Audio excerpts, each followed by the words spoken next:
Hi అండి. అరుణాచల శివ. ఇప్పుడు చూస్తున్నది మనం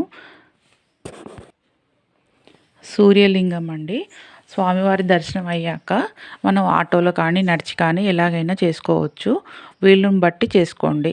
అలా ఈ స్వామివారి సూర్యలింగ దర్శనం అయిపోయాక ఇక్కడ పక్కన 4, 5 షాపులు దాటాక లెఫ్ట్ సైడ్ బయట వైపు ఉచితంగా మనకి రుద్రాక్ష ప్రతి భక్తుడికి ఇస్తారండి. ఇక్కడ శివుడికి మొత్తం రుద్రాక్షతోటే అలంకరణ చేయబడి ఉంటుంది. చాలామందికి ఈ విషయం తెలియదు. కాబట్టి మీరు దయచేసి ప్రతి భక్తుడికి రుద్రాక్ష అందేలాగా ఈ వీడియో షేర్ చేయండి.